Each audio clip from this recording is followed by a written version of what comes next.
and welcome to How to Deal When the Shit Gets Real podcast. I'm Rietta. And I'm Connie, and today we are joined by Amy Cotta. Now, Amy, how do you deal when shit gets real? Or really just tell our listeners a little bit about yourself. That's like the $1 million question, right? Yeah, exactly. That's why we're here. Sorry. You ladies literally have the best podcast name ever. That was me. Oh, thank you. Like, I was like, why didn't I think of that? Thank you. We love it. So, yeah, like you said, my name is Amy Cotta. Like, I caught a cold or caught a cheese.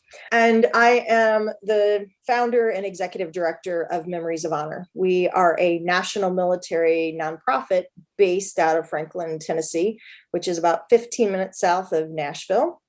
And our mission is to make every day Memorial Day. We believe very strongly that our fallen service members and their families deserve to be honored, recognized, and remembered more than just one day a year. Throughout the year, we create living, breathing memorials. We use everything from sports, entertainment, to special events to make sure that those men and women's names and lives are never forgotten. That's beautiful. As somebody who's married to a service member, it gives me all the feels. I love it. You know, it's the least we can do. You know, as individuals or as community as a whole, we don't have any way to physically take away the pain of loss for these families or to fill that void.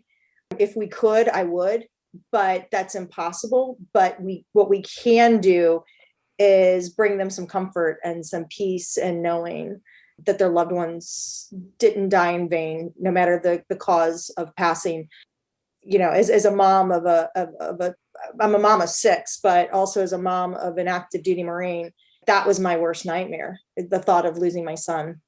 And, you know, we're just doing what I would hope that somebody would do for us if the circumstances were different. And we actually just interviewed a Gold Star widow, and she talked about that, like how the community and the support and being able to ask for help was such a huge difference in her coping and her healing process.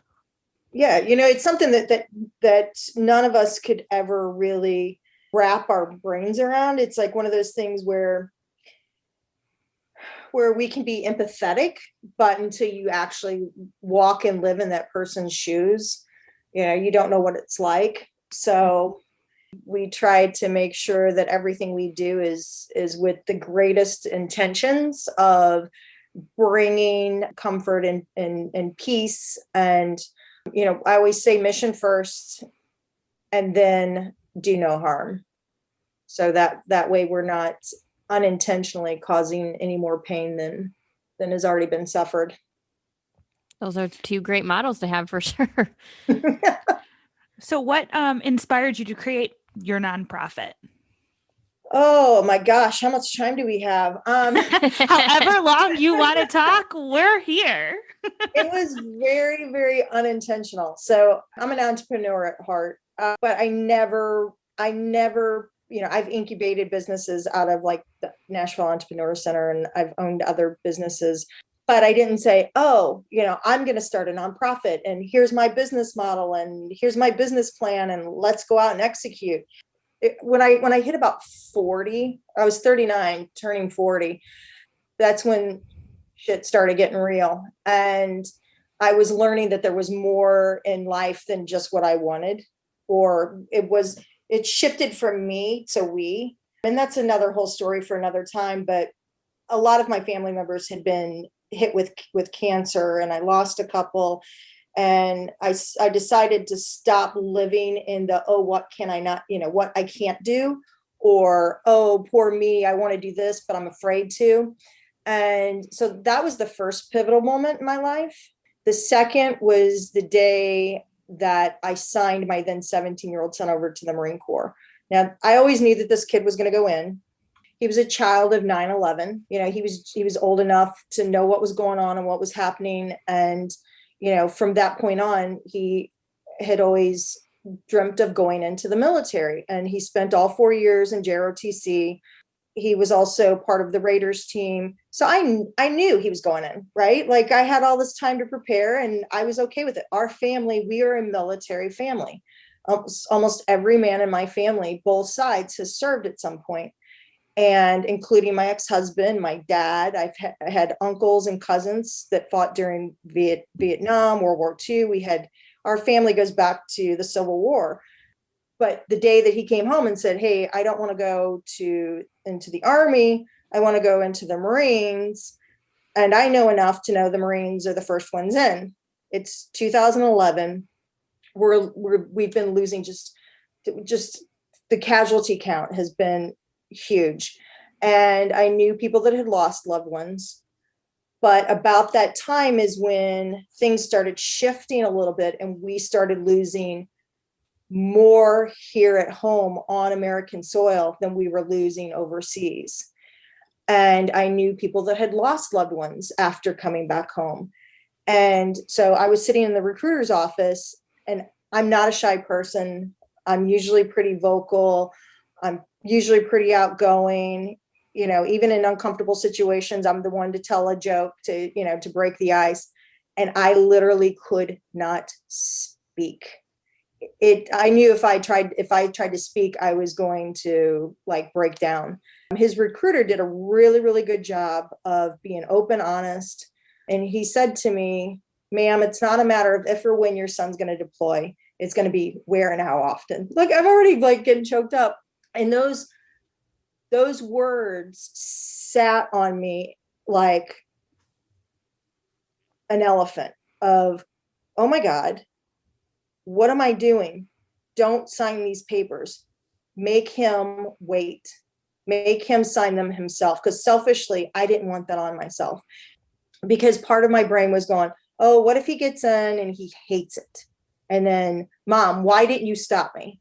Why didn't you tell me not to do it? And then all of a sudden, the worst thing happened. What if something happens to him? What if he dies? Am I going to be able to live with myself? And the answer was no. That there was no way I was getting over that, and that my son's blood was going to be on my hands. And I hope that doesn't spark or trigger anything into anybody that has unfortunately that has walked that themselves. And I didn't even think about that until I said it. So I apologize. But that's where my head went. And my hands were shaking while I was signing that contract for him. And I thought, okay, that's done. We've got until November for him to leave. Well, not my kid. They said, "Hey, does anybody want to go early? And by the way, it's going to be open contract." My kid said, "Oh, take me." And literally about a month after graduation, I was putting my kid on a bus and knowing that if he gets in trouble, no matter what it is in his life, military, non-military, I'm not going to be able to be there to help him. Not that he needed my help, but that's the instincts of a parent. Yeah, that's a mom instinct.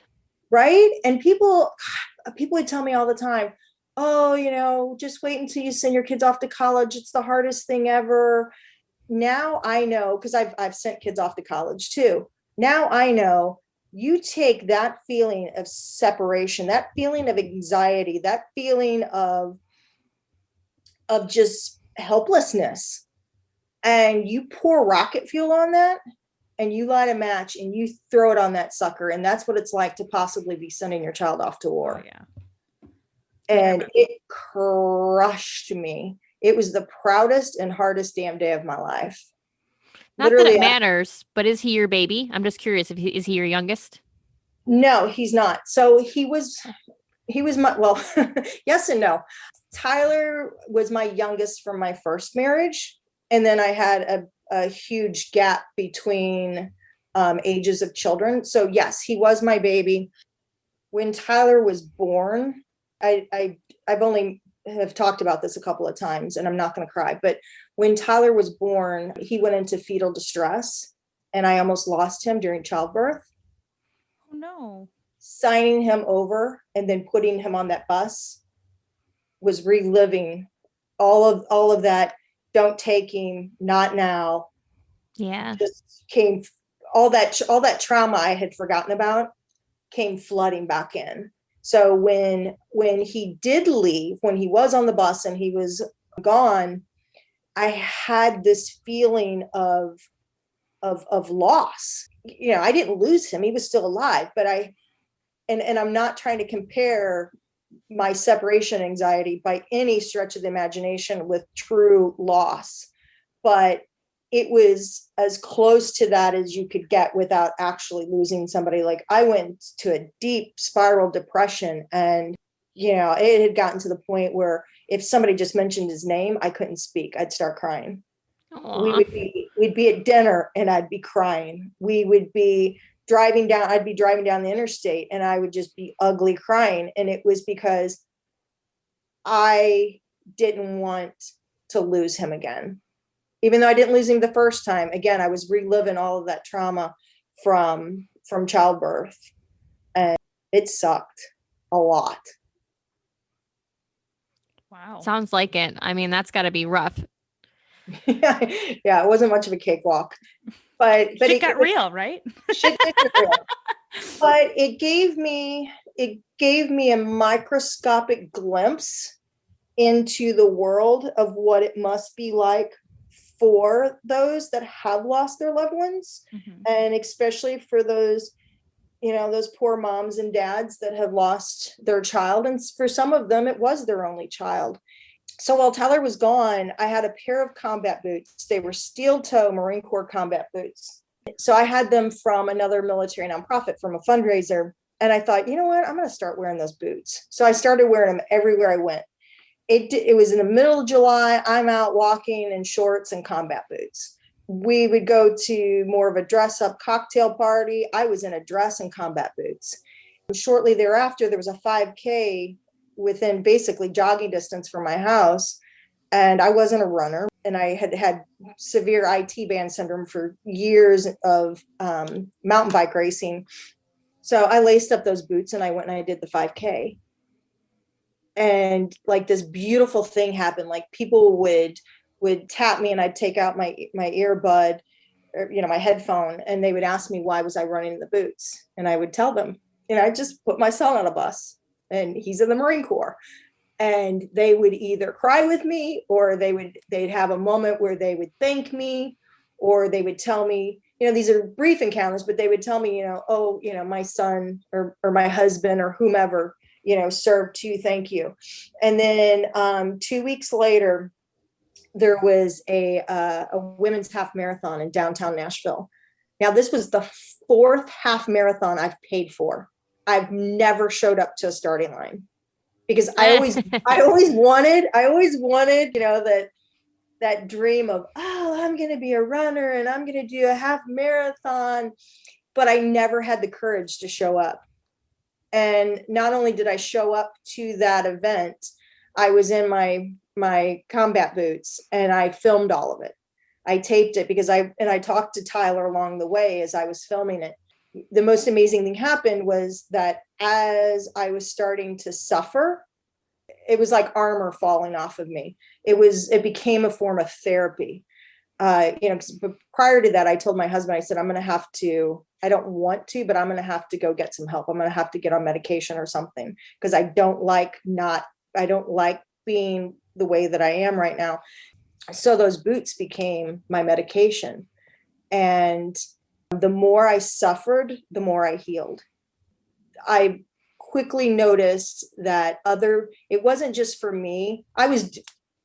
Early on, I was doing those events for myself. They were selfishly for me. They were for me to feel connected to my son. They were for me to burn off the crazy.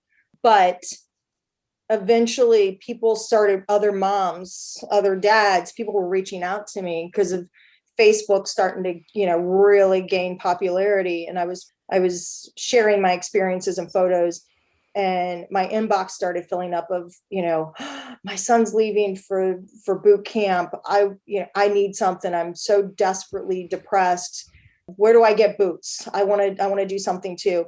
So eventually I went from doing 5Ks to half marathons to 50Ks. I added a much bigger pack, more weight to the pack, whatever I could do to up the ante, to make it a little bit crazier, to let other people know that it was okay to A, get outside of their comfort zone, to B, say screw fear or screw what anybody thinks. I'm doing this for myself. I figured if I could do it at 40 something and with bad knees and 6 kids, anybody could do it. One of my girlfriends, I'm good friends with her and her husband. He's a medic, and he had lost 13 teammates. And I know how much he suffered. There's two or three different anniversaries between the 13. I wanted to do something to try to take away some of that pain from him, or to give him something. And the only thing I could think of was to start running in honor and memory of his teammates. So I reached out to him and I asked if he thought that the families would be okay with it. So he reached out to them individually and got the okay.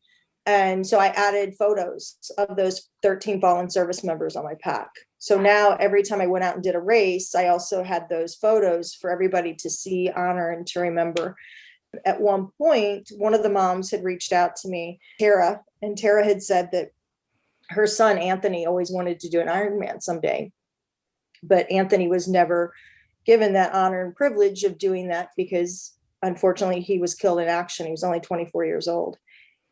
I told Tara right then and there, I just learned how to swim, but I'm going to do an Ironman for Anthony.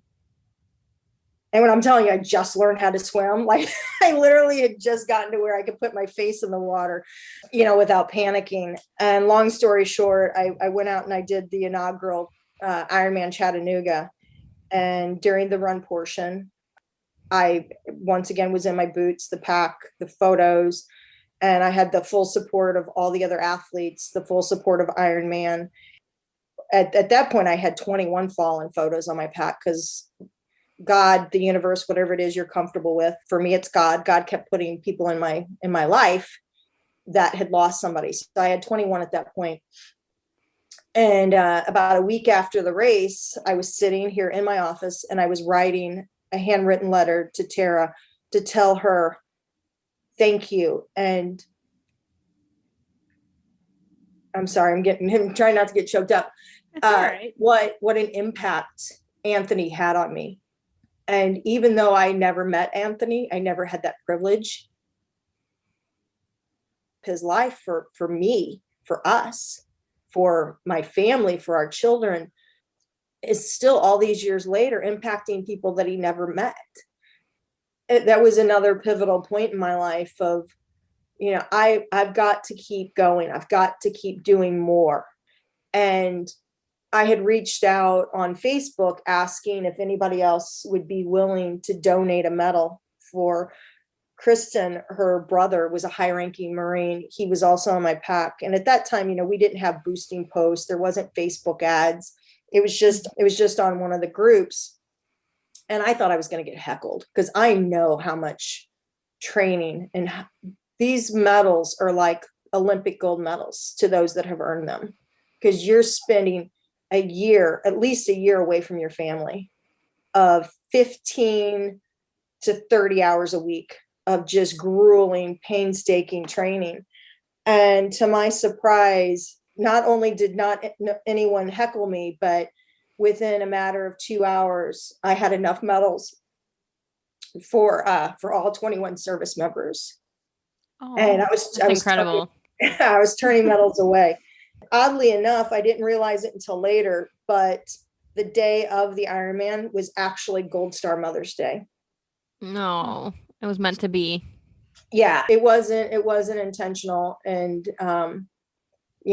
people that had saw what I did and the other racers that were there, they wanted that. They wanted to be able to impact somebody's life. So it grew grassroots. And the same thing with the families. Family members started posting pictures of medals that not only myself, but other participants were out earning in honor and memory of their loved one. They were wanting somebody to honor the memory of their loved ones. So when we first started, Memories of Honor was actually called Medals of Honor, because that was just a Facebook page name that I came up with. And it was because you're you're giving your medal in honor and memory of someone's fallen loved one. So it was organic. It wasn't planned. It was just something that happened. And I cannot imagine using my life to do anything else.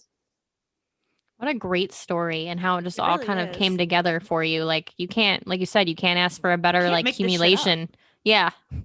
Yeah, it's it's one of those things where when you find your purpose in life, and if you're brave enough to not, to boldly go and, and not care what somebody may be snickering at you about. Because for me, I mean, I'm not a fast runner. I'm not a fast cyclist. I had just learned how to swim. I am the typical non-athlete. Now, I always looked like an incredible athlete because in my younger days, I was a professional fitness competitor. So I always had the look, but, I wasn't a great athlete. And, I had to get over those voices in my head of, oh, there goes Amy, she's going to be bringing up the rear again. I didn't care because I We're wasn't still out there. there. Right. I wasn't out there for myself. It wasn't ego. It wasn't about me. And it never Yeah. has been, and it never will be. And so I hope that if whoever is listening to this is maybe that's resonating for them. You know what? Do not give an ounce iota care to what anybody may say, think, feel. That if something's tugging in your heart, that you feel a calling, run after it with all you've got, or in my case, shuffle after it, because my running ugliest, slowest shuffle you've ever seen, but it's okay because it's not for me. It's not about me. That's so funny, Amy, because my first and only, I think it was a 5K. I don't remember. It's my first and no, it's not my only. So it was one of my first ones. I was pulling up the back and I had a cheer section, which was absolutely hilarious because it was like one of those obstacle courses. Mm-hmm. And so they're following behind you, making sure like no one's getting hurt and that things are getting like cleaned up. And they're cheering me on. It was hilarious. Sorry, quick story. It made me think of that. No, like the party's in the back, right? Yeah, like, it's fine. Yeah, my husband always jokes when they go to do stuff like that with their 80-pound packs and they're out in the mountains and around. He calls those nature walks. And I'm like, that's no nature walk any normal person goes on. But if that's what you want to call it.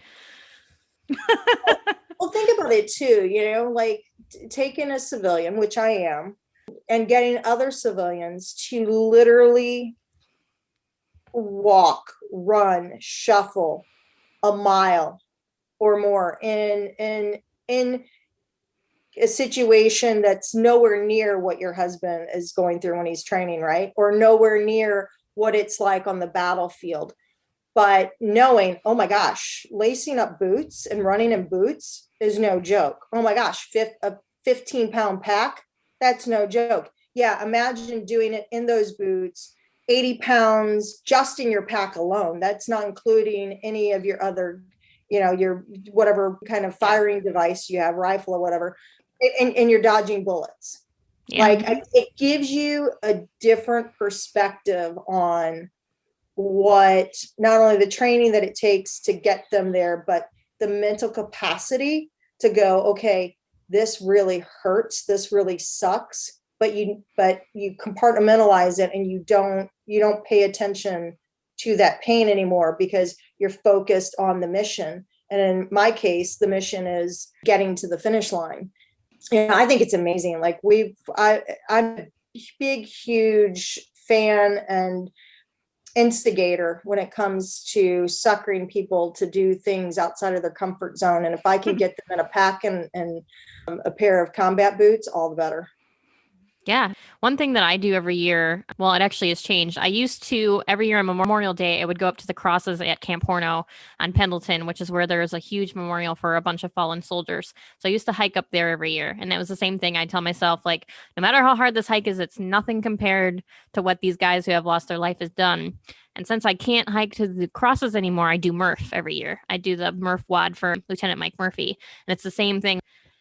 It sucks, but it's nothing compared to what these guys do. So I'm like, I'm just going to put this pack on. It'll be worth it. Yeah, that first half marathon I did, my knee started acting up about mile 7. And you got to remember, I did not train for this. And I'm in these big old heavy steel toe boots. But my knee lasted a lot longer than I thought. About mile 7, it started hurting. By mile 21, the wheels were falling off the bus. And I was having to go up 2nd Avenue in Nashville. Now, anybody that's ever ran up 2nd Avenue in Nashville, you know Nashville is not flat. Yeah. And it is a hellacious hill. And by that point, I was dragging my leg behind me. I was kind of doing like, I call it the Quasimodo. And by time I got over to the other side of the river, which is where Nissan Stadium is, and going back over the pedestrian bridge. The pedestrian bridge is shorter, but oh my God, it's steep. And I had what was probably 80-year-old women patting me on the back, going, "It's okay, honey, you can make it." I was ugly crying. I had snot coming out of my nose. I was wincing in pain every step. But oh, there man. was no way in hell I was stopping or giving up, because I wasn't out there for myself. I was out there for my son. Mhm. And there's so much pride and so much freedom in going to places that you would never take yourself for yourself. The strength of mind over body once you actually do it. Yeah, I mean, it's like if everything that we did in our lives, if we did it with purpose, making an impact in other people's lives, oh my God. The world would be a better place. Oh my God, sure. the shit we could get done. And just how much better everything is if we all just stopped talking and got up and moved and did something. What, even if it was digging ditches or digging wells, doing something. Yeah. I actually just finished reading a book. It's called Lovability, and he was talking about how if we would just lead everything with love instead of judgment or hate or criticism or whatever, like how different the world would be. So it's kind of the same concept. Love that. I'm gonna have to read that. It's a great book.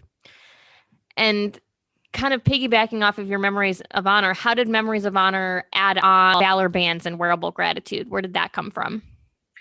So that first year when I was just being an aggregate, right, for bringing families and athletes together, I had quit my job.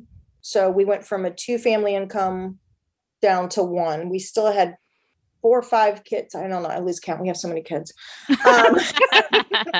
We still had a house full of kids. So for that first year, all money to keep the mission going, everything that we did was coming out of our savings account. And I was really missing my son at this point. I can't remember where he was. He might have been at the Naval Air Station in Pensacola at this point, but I was really missing him. I was already, way deep into the running and stuff with the boots. And I came across a pair of his old JROTC BDUs. Boop. I'm like, I'm going to wear those at my next race. Oh, no, you're not, because your son was tiny in high school. I'm like, okay, maybe one leg will fit in those. I looked over and there sat an old sewing machine my mom had given me, and I completely forgot that it was even up there. Then I remembered my dad gave me his unit patch from his time in the Army. The only thing that he kept really, other than his Bible and of course all of his paperwork. So a light bulb went off and I made myself a bracelet out of it. So it was my son's BDUs and my dad's military patch. And then that's when the light bulb went off of, oh my gosh, why don't I, see if some of my buddies have some of their old uniforms, and maybe I can make, some bracelets and sell them online to help offset the cost. And once again, I wasn't looking to start anything. I wasn't looking to do anything. It just was grassroots. It was the universe. It was God. That voice that a lot of us ignore, saying, that intuition saying, do this. It was that light bulb.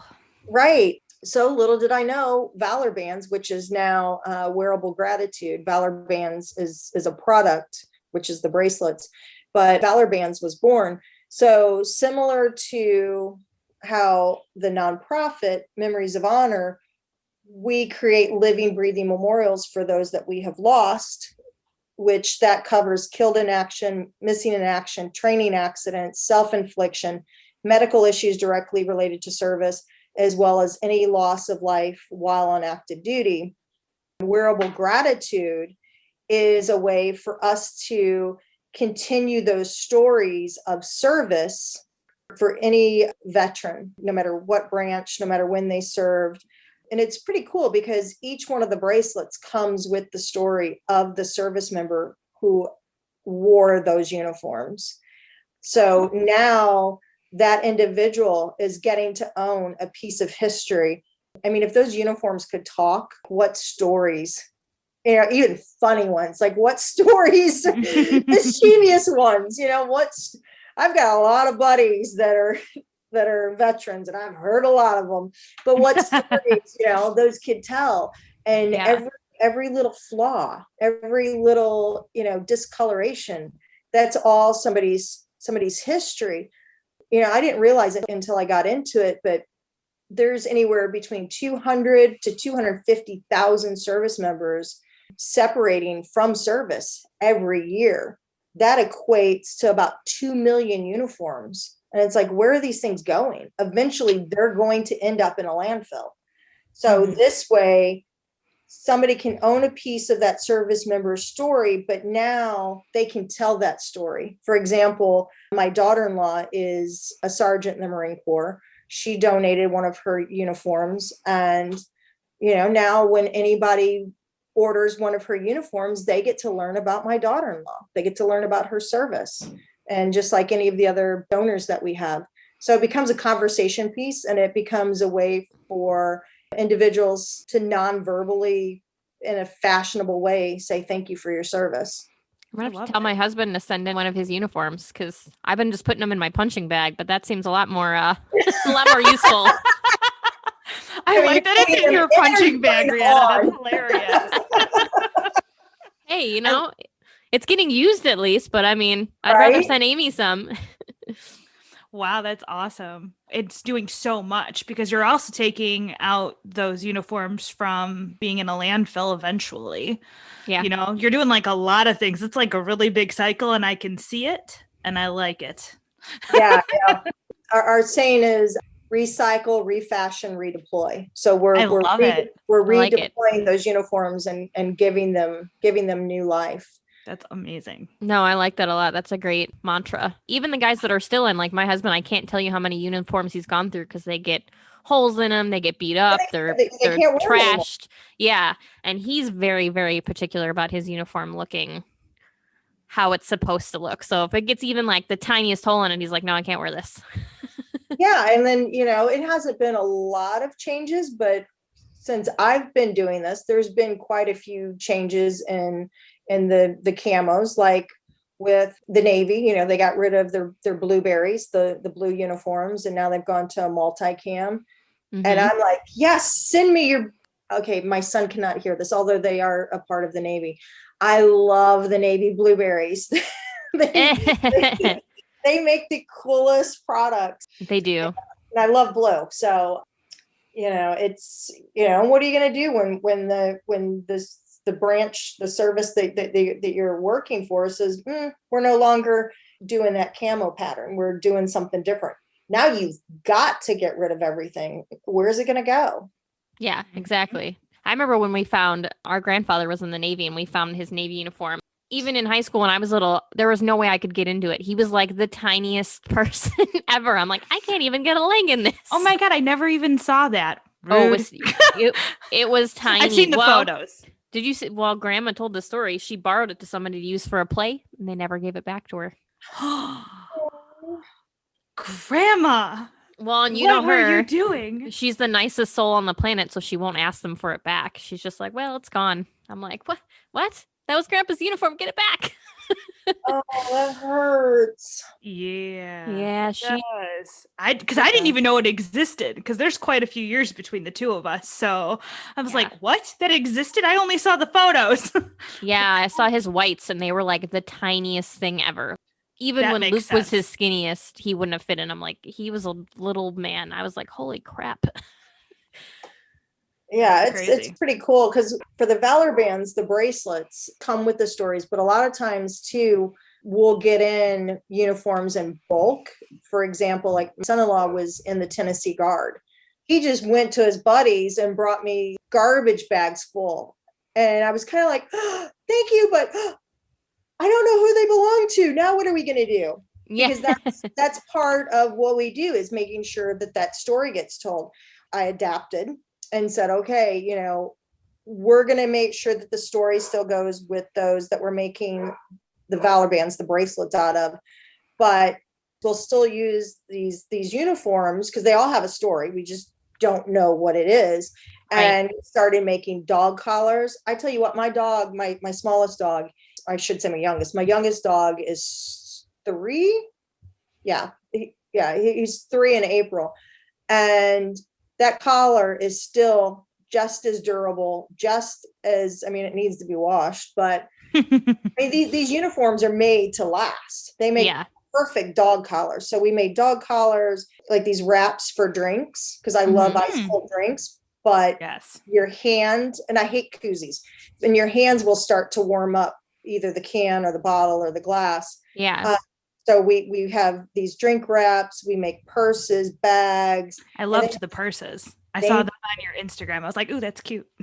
then we started taking the jackets, some of the jackets, and completely refashioning them, completely changing the way they look. It's been fun. I'm gonna have to see. My husband lost one of his really good friends. Actually, after he was already out of the Marine Corps, he got murdered on the side of the on a sidewalk in California. But God. I have to see if we can get a hold of one of his uniforms to send to you, because I'm sure my husband would absolutely love to have his story be one of your stories. Yeah, we've had to date, we've had one gold star, one fallen service member. I wouldn't dare ask, if somebody wants to own it, that's a different story. I wouldn't dare ask somebody for their son or daughter's or husband's uniform. But a good friend of mine, he lost his son, and he pulled out what he wanted of his son's uniform and then gave me the rest. It was really hard to take them.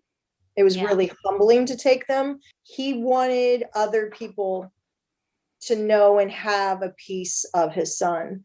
So that year we were at the CMA Fest, the Country Music Association, the Yeah. CMA Fest in Nashville, and it's huge week-long event. We had a store set up inside the convention center. It was really cool because we had a special place for Ben's uniforms, and Ben's uniform is in Australia. It's in China. So all these people from all these different countries come in for this event, and they were buying Ben's uniforms and take Canada and taking them back with them. So now Ben's story isn't just a Nashville story. It's not just a Tennessee story. It's not just an American story. It's everywhere. His story and his legacy is all across the world. It's beautiful. That is, again, as a mom, and knowing the heart of my dear, dear friend, and how hard the loss of his son was, just to be able to tell him Ben's story. Ben's uniform is in Australia, and to be able to take pictures with those individuals that bought his uniform, and to be able to send that to Dennis and say, look, That's incredible. Ben's story is going to Canada. That's so awesome. I love it. So, what is one important life lesson that you've learned and that you would like to tell our listeners? Life lesson. My gosh, there's many. I know. I think it's only one, right? So I think these kind of go hand in hand, and it may seem cliche and without, like duh, but I've been able to do a lot of really cool stuff in my time here on Earth, and I've had many, many really cool experiences. But I've been able to do a lot of those things because I didn't listen to negative voices, whether they were my own, and that's not to say that I did not at one time listen to them. At one time, I kept myself, and I let other people keep me from walking my path, or doing things that made me happy, or doing things that were healing for me. It's that. It's like, don't listen to the negative voices. Don't listen to those within you, those with outside of you. Don't care about what anybody's thinking, because 9 times out of 10, they probably really aren't thinking about you. It's just our internal voices telling us that we're not good enough and that people are judging. But the biggest thing is, take whatever tragedies you've had, take those things that was brought into your life to break you, and use them to make you stronger. Use them as catalysts, use them as fuel. Refuse. It's okay to get knocked down. It's okay to break down. It's okay to cry. It's okay to even be stuck and to sit in that moment for a while. And sitting in a moment is okay. Don't grow roots there. Had I grown roots there, only God knows what would have happened to me. And I recently lost my father in August. He lived his last 8 months with me. And, I sat with the trauma of watching and being a part of my dad's final moments. And I had to sit with that for a while. And I felt myself starting to get stuck there. And I felt myself starting to plant roots. Don't do it. Get up, get out, find something that's bigger than yourself and go chase it like there's no tomorrow, and use that pain to make somebody else's life better, because in return, it's going to pull you out of those depths and your life's going to change as well. I love it. That's good advice. I love helping people get uncomfortable. I don't think that that's uncomfortable. Well, no, I mean, it's It can be. So for me, it's all in how you look at it, right? Mm-hmm. And they're just, at one point, it's just, is that word going to be a negative word, or is it going to be a positive word? For me, getting uncomfortable is a positive word, because that means you're getting outside of your comfort zone, the confines of self-doubt. Or once you do what was once thought impossible, holy wow, all of a sudden, like me, I didn't learn how to swim till I was 39 years old. Like, I had every reason not to be able to do something. Like, I would panic when I put my face in the water. I got uncomfortable because I had family members, some looking like it wasn't good, and it was all because they all had cancer. And that was the catalyst for me to learn how to swim, which led me to being able to do an Ironman for Sergeant Anthony Peterson, which then led to the creation of Memories of Honor. Imagine if I would have never gotten uncomfortable, and I never got outside of my head, and I never got over my fear of swimming, we would not be having this conversation. So don't run from discomfort, run towards it, because once you do the impossible, everything is possible. Life goes from can or can't to will or won't. Doesn't mean it does not mean it's not going to be a rocky road. Doesn't mean that it's going to be an easy road. It becomes a choice. Yeah. And possibilities just are abundant. I always like the saying that they say, choose your hard. It's hard to not do it, but it's hard is do it. It's hard to be married. It's hard to be divorced. Like, you have to pick your hard. Absolutely. Hard. Run to the discomfort. Embrace it. You ladies have probably heard this with military families, but embrace the suck. It doesn't mean, embrace the whiny. Blah, blah, blah. It's, you know what? Acknowledge it, face it, move on. Yeah. Whereas I like to say, suck it up, buttercup. Mine was always suck it up, Nancy. I don't know where I got Nancy from. I'm sure I probably heard it on a movie somewhere at some point, but mine was suck it up, Nancy. The one thing that they always say in the Marine Corps is semper gumby, which just means be forever flexible, always flexible. So that's what we do. Yeah, you have to learn that, right? Especially when you're a military wife. Absolutely. And speaking of being a wife, how are you able to be a wife, a mother, an author, a nonprofit runner, a business runner? How do you do it all? And if you could give any tips to the next generation of entrepreneurs, what would you tell them? Oh my goodness. Well, I can tell you it's a lot easier now with 2 kids than 6. I bet. Yeah. And kids and kids that, you know, can take care of themselves versus changing diapers. For those of you that are still in that small kid diaper phase or even small kid phase, my hat is off to you, because there is no bigger job raising children. There's no greater joy, but there's no greater job than raising children. So I don't know, you know, I like not chaos. Chaos isn't the right word. I like being busy. I like change.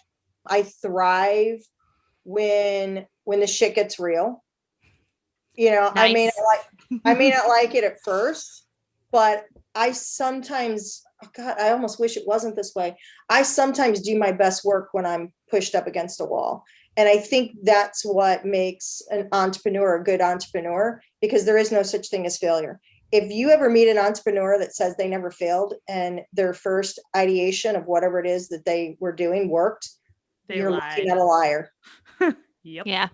Because you have to be flexible. You have to, just like with the military, improvise, adapt, overcome. You have to go, okay, that didn't work, so let's try this. It's just like A/B testing. It's just like my brain doesn't work like a lot of people's do, as far as, you know, when it comes to like trying out a new tech or something like that, but they're constantly testing, right? That iPhone that you're carrying, or whatever phone it is that you have, that was not the first version. Yeah. So don't expect to come out with whatever your product is, whatever your service is, and expect it to be perfect. And don't let perfection or the lack thereof stop you from pursuing it, because you will never get started, because the perfect thing doesn't exist until it exists. The light bulb, how many thousands of times did that go through ideations before it worked? We're on a Zoom right now. This did not happen the first time that they ran the code. This was years of testing and revamping, and even the fact that we're able to talk right now, I dare don't say post-COVID, but at the beginning of COVID, think about how bad Zoom meetings and stuff were, because everybody was getting online and all the services were getting plugged up. Well, they adapted, they overcame, and now we're able to talk free of distractions other than my dog's barking.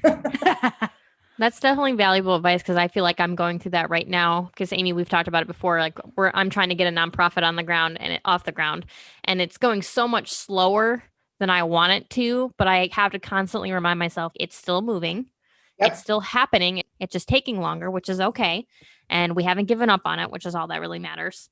But I might need your help with some 501c3 application if you're willing to help me.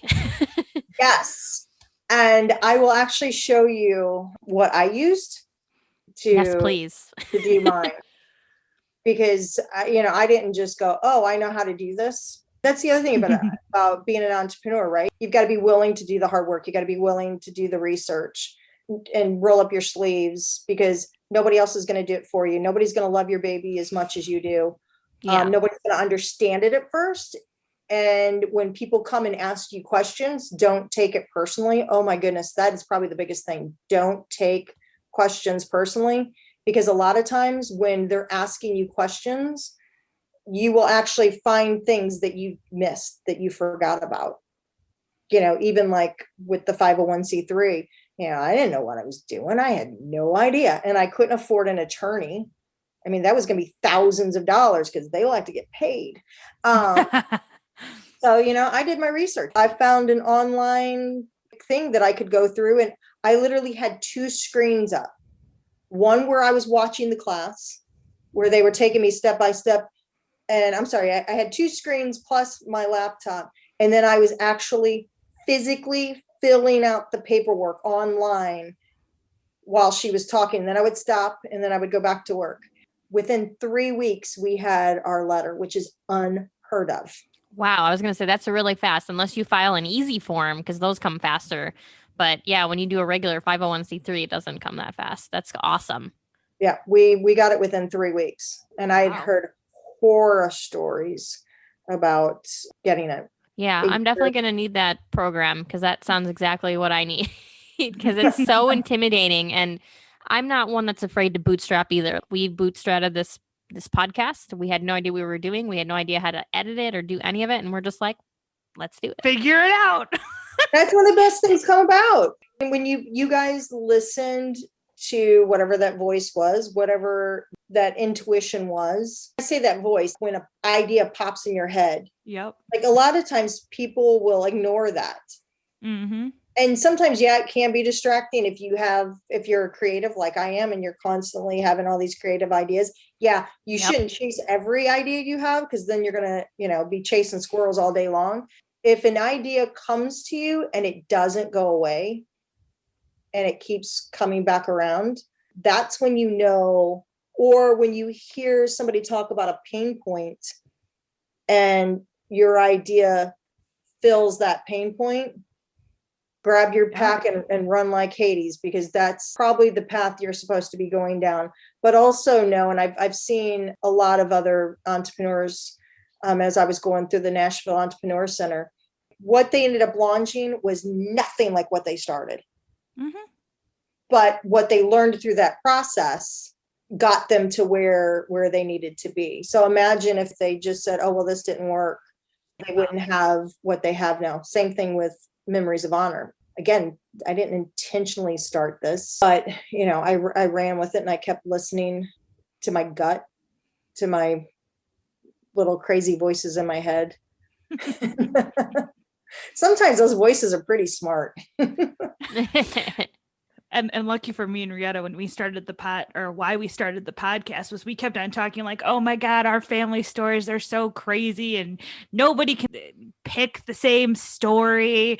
Wouldn't it be hilarious if we had like a podcast? And it just never went away. And it just kind of evolved into this. And here we are. And here we are. Now we're interviewing amazing people with amazing stories, and it's very heart-filling. That's awesome. I think it's great that you guys are doing this together.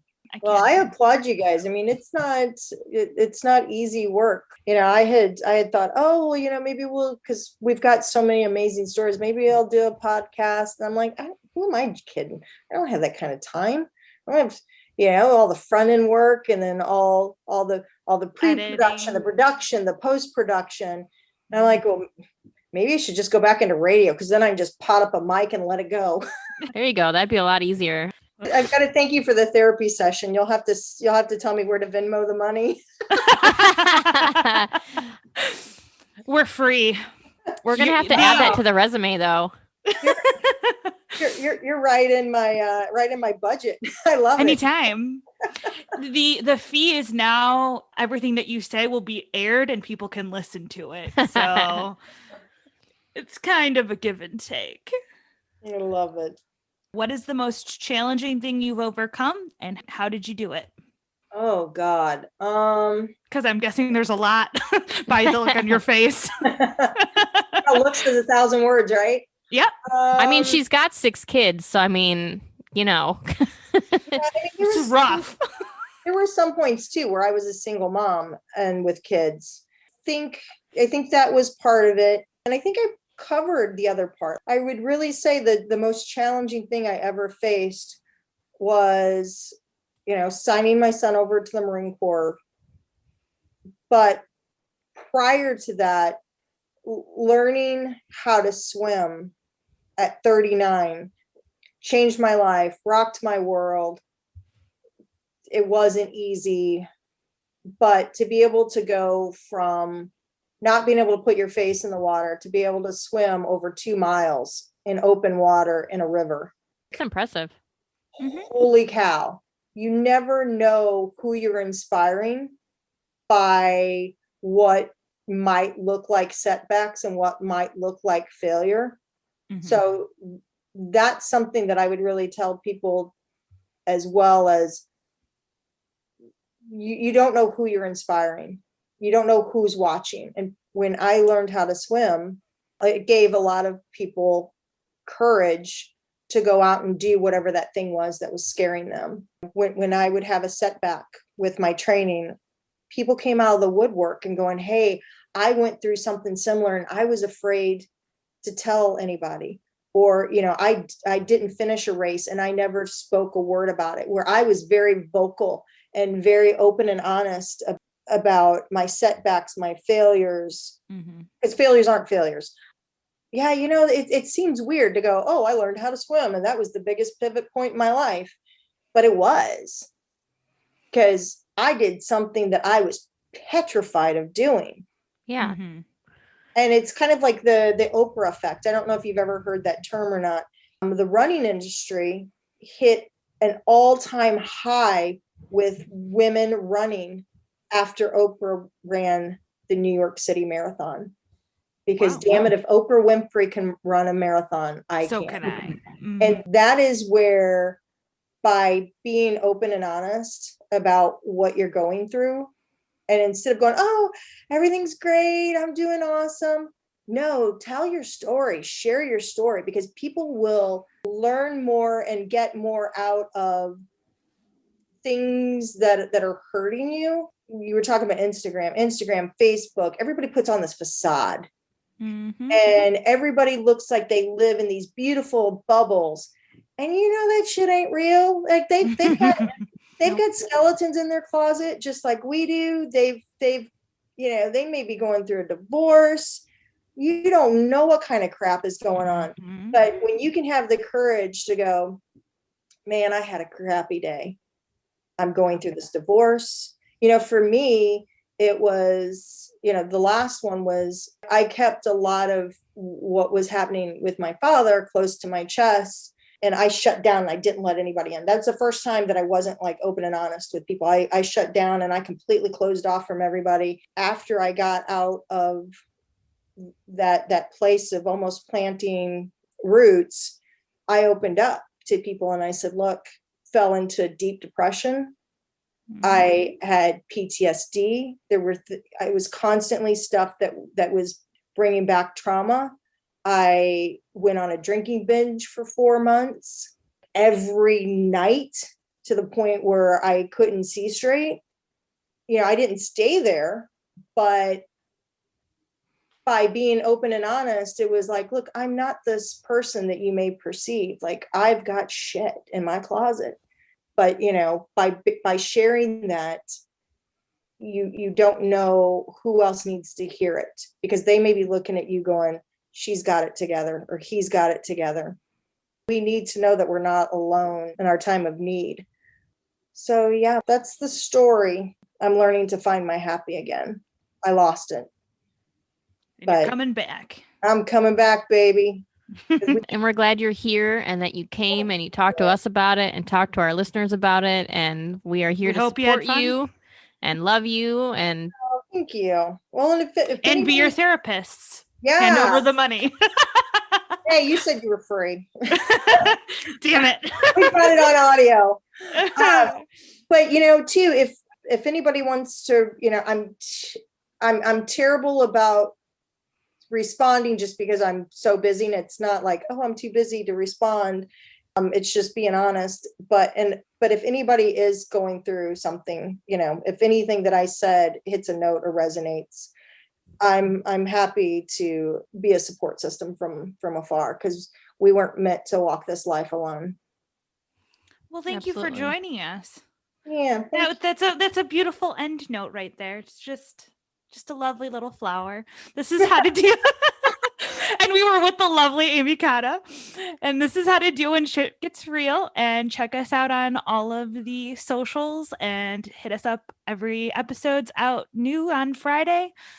And don't forget to listen and tell your friends about us, and have a great day.